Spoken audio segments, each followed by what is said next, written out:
अस्सलाम वालेकुम। कल आपका ज़ूलॉजी का पेपर है और फर्स्ट चैप्टर के एमसीक्यूज़ मैंने ऑलरेडी अपलोड कर दिया, उसका लिंक जो है डिस्क्रिप्शन में है। सेकंड चैप्टर के एमसीक्यूज़ से ऑनवर्ड्स हम आज सॉल्व करेंगे।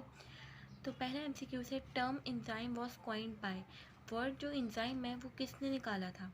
वो निकाला था एक साइंटिस्ट ने जिसका नाम है फ्रेडरिच विल्हम कोहने। अगर तुम्हें नाम याद ना हो तो it doesn't matter, as long as आपको पता है कि विल्हम कोहने वाला ऑप्शन टिक कर देना है, ठीक है। उसके बाद हमारे पास नेक्स्ट ऑप्शन है, molecules of ribonucleic acid that functions as enzyme. वो राइबोन्यूक्लिक एसिड जो इंजाइम जैसा काम करते हैं, हम उनको राइबोजाइम कह रहे होते हैं। उसके बाद पार्टिकुलर साइड, एक इंजाइम की जो ख़ास साइड होती हैं जो सबस्ट्रेट से रिएक्ट करती हैं, हम उनको एक्टिव साइड कहते हैं। पता है ना, ये इंजाइम है और इंजाइम की जो ख़ास साइड है जो सबस्ट्रेट से रिएक्ट करेगी वो एक्टिव साइड कहलाती है। इंजाइम का हिस्सा जो है वो रिएक्ट करता है स्पेशल सब्सटेंस से, और सब्सटेंस को क्या कहते हैं, जिससे वो रिएक्ट करता है उसको हम सबस्ट्रेट कहते हैं। सबस्ट्रेट कहाँ आके लगता है? एक्टिव साइट पे आके लगता है। नॉन प्रोटीन पार्ट, इंजाइम का नॉन प्रोटीन पार्ट, एक इंजाइम प्रोटीन का बना होता है ना, तो इंजाइम का जो नॉन प्रोटीन पार्ट है उसे हम कह रहे होते हैं कोफैक्टर। नेक्स्ट हमारे पास एमसीक्यूज क्या कहता है, हमारे पास नेक्स्ट एमसीक्यूज कहता है कि को इंजाइम डिराइव हुए हैं किससे? को इंजाइम जो है डिराइव करते हैं किसको? डेरिवेटिव्स हैं किसके? वाइटामिन्स के। बच्चों ये आपने याद रखना है, ये एमसीक्यूज में पे बहुत बार पूछते हैं। प्रोस्थेटिक ग्रुप जो है एक टाइप है कैसे कोफैक्टर की? कोफैक्टर दो टाइप्स के होते हैं, एक कोफैक्टर होता है ऑर्गेनिक और एक कोफैक्टर होता है इनऑर्गेनिक। लेकिन जो प्रोस्थेटिक ग्रुप है ना वो ऑर्गेनिक कोफैक्टर है, ये आपने याद रखना है। उसके बाद जो है conjugated enzyme without cofactor is called. देखिए, कॉन्जुगेटेड एंजाइम जो होता है उसके दो पार्ट्स होते हैं, एक प्रोटीन पार्ट होता है और एक नॉन प्रोटीन पार्ट। जो नॉन प्रोटीन पार्ट है वो तो कोफैक्टर है, सही है। लेकिन अगर नॉन प्रोटीन पार्ट या कोफैक्टर मौजूद नहीं है तो हम उसको एपो इंजाइम कहेंगे, ठीक है। अगर कोफैक्टर मौजूद नहीं है तो हम उसको एपो इंजाइम कहेंगे, सही है। लेकिन ऐसा इंजाइम जिसके अंदर कोफैक्टर भी मौजूद है और इंजाइम्स भी मौजूद है, ठीक है, यानी कि प्रोटीन पार्ट भी है और नॉन प्रोटीन पार्ट भी है, तो हम उसे होलो इंजाइम कहेंगे। इसका एक और नाम होता है कॉन्जुगेटेड एंजाइम। तो घबराना नहीं, ये इंटरमिक्सिंग टर्म्स हैं दोनों। उसके बाद लॉक एंड की मॉडल किसने प्रपोज किया था और कब? देखिए 1898 में प्रपोज किया था एक साइंटिस्ट ने जिसका नाम एमिल फिशर था।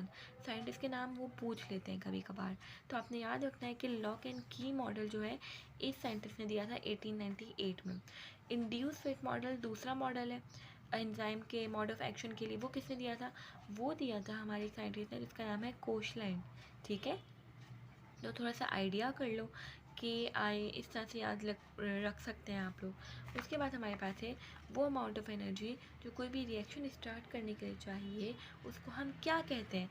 वो अमाउंट ऑफ एनर्जी जो कोई भी रिएक्शन स्टार्ट करने के लिए चाहिए उसको हम कहते हैं एक्टिवेशन एनर्जी, यानी कि उस रिएक्शन को एक्टिवेट करने के लिए जो एनर्जी चाहिए। उसके बाद वो पूछते हैं कि कितना डिग्री सेंटीग्रेड इंक्रीज आएगा टेम्परेचर में तो रेट ऑफ रिएक्शन डबल हो जाएगा। तो याद रखना, अगर 10 डिग्री सेंटीग्रेड टेम्परेचर चेंज हो जाए तो रेट ऑफ रिएक्शन डबल हो जाता है, बढ़ता नहीं है, डबल हो जाता है। यानी कि अगर 2 था तो अब 4 हो जाता है, ठीक है। तो इससे बात तो ये भी पूछ सकते हैं कि अगर 50 डिग्री चेंज आ रहा है तो कितना आपके पास बढ़ जाएगा। अगर 50 डिग्री चेंज आ रहा है, पहले 2 था तो अब कितना हो जाएगा। तो आपने याद रखना है कि पहले आप 10 का करेंगे, जब 10 होगा तो 4 हो जाएगा, फिर और 10 बढ़ेगा तो 4 का डबल 8 होता है, फिर और डबल होगा, 8 का डबल 16 होता है। 5 बार आप डबल करेंगे 50 बनाने के लिए, समझ रहे हो ना क्या कह रही हूँ। तो इस तरह से आप कैलकुलेटिव वो दे सकते हैं, लेकिन ऐसा तो एम डी कैट में आते हैं, लेकिन मैंने बता दिया कि अगर आ जाए तो आपने कैसे करना है। उसके बाद वो पूछ रहे हैं कि जो ह्यूमन के अंदर जो इंजाइम्स हैं वो कौन से टेम्परेचर पे एक्टिव होते हैं? वो 37 डिग्री पे बहुत एक्टिव होते हैं। और जितने भी इंजाइम्स हैं वो कम्प्लीटली डी नेचर हो जाते हैं, मर जाते हैं कितने टेम्परेचर पे? 100 डिग्री सेंटीग्रेड पे। उसके बाद आपसे पूछते हैं कि जो थर्मोफिलिक बैक्टीरिया है, थर्मो मतलब टेम्परेचर, फिलिक मतलब लविंग, तो ये ऐसा बैक्टीरिया है जो हॉट जगहों पे रहता होगा, ठीक है ना, टेम्परेचर लविंग है। तो इसका ऑप्टिमम टेम्परेचर कितना होता है? तो बच्चों आपने याद रखना है कि इसका ऑप्टिमम टेम्परेचर जो है वो 70 डिग्री सेंटीग्रेड होता है, ठीक है। इस टेम्परेचर में या इससे भी हाइयर में ये रह सकता है, तो MCQs में वो आपसे पूछ सकते हैं। ऑप्टिमम पीएच पेप्सिन और एमाइलेज का याद बहुत इंपॉर्टेंट है ये। पेप्सिन का जो ऑप्टिमम पीएच है वो है 1.4 और इसकी रेंज ये है, इसमें से लेकर इसमें कुछ भी हो सकता है और ये होता है यूजली। अमाइलेज का 8.5 है। ये भी पूछ सकते हैं कि पेप्सिन जो है वो एसिडिक कंडीशंस में वर्क करता है और जो अमाइलेज है वो एल्कलीन कंडीशंस में वर्क करता है। उसके बाद कितने टाइप्स ऑफ एंजाइम इनहिबिशन है? 2 टाइप्स हैं, एक कॉम्पिटिटिव इनहिबिशन और एक नॉन कॉम्पिटिटिव इनहिबिशन। फिर बाइंडिंग साइड, जो ऐसी बाइंडिंग साइड जो एक्टिव साइड से दूर होती है उसको क्या कहते हैं? एक एंजाइम के पास एक और बाइंडिंग साइड भी होती है, एक तो एक्टिव साइड होती है ना, लेकिन एक और भी होती है जो एंजाइम से दूर होती है, उसका नाम होता है एलोस्टेरिक साइड। उसके बाद है फीडबैक इनहिबिशन, एग्जाम्पल है डैश की, ये मैंने लिख दी है कि फीडबैक इनहिबिशन एग्जाम्पल होती है इस किस्म के इनहिबिशन की, reversible non competitive enzyme inhibition. बहुत इंपॉर्टेंट है बच्चों, याद रख लेना। वो ऑर्गेनिक सब्सटेंसेस जो कैटलाइज करते हैं स्पेसिफिक केमिकल रिएक्शन को लिविंग सिस्टम, उसे क्या कहते हैं? कैटलाइज मतलब स्पीड बढ़ाते हैं, तो भाई सही कहा आपने, वो एंजाइम्स कहलाते हैं। जितने भी एंजाइम्स हैं उनमें से ज़्यादातर किसके बने हुए? मैंने भी बताया भी है कि वो प्रोटीन्स के बने हुए होते हैं ज़्यादातर एंजाइम हमारे पास। फिर हमारे पास MCQs कहता है कि वो एंजाइम जो सेल के अंदर काम करते हैं विद इन अ सेल, उनको क्या कहते हैं? हम एंडो एंजाइम ऑब्वियसली। और जो सेल के बाहर काम करेंगे आउटसाइड, उनको हम क्या कहेंगे? जाहिर है कि भाई उनको हम एक्सो एंजाइम कहेंगे, कोई डिफरेंट बात नहीं थी। एक्टिव साइट की कितनी साइट्स होती हैं? एक्टिव साइट के पास 2 साइट्स होती हैं। एक एक्टिव साइट तो होती है ना, एक्टिव साइट के फर्दर पास 2 साइट्स होती हैं, एक वो साइट जो वो बाइंड कर रही है और एक वो साइट जहाँ कैटालिटिक रिएक्शन हो रहा है, तो 2 साइट्स हैं एक्टिव साइट के पास। उसके बाद एंजाइम जो प्रोटीन और नॉन प्रोटीन दोनों के बने होते हैं, जिनके पास दोनों पार्ट्स होते हैं, एक तो हम उन्हें होलो एंजाइम कहते हैं और दूसरा उनका नाम होता है कॉन्जुगेटेड एंजाइम। समझ आ रहे हैं ना बच्चों?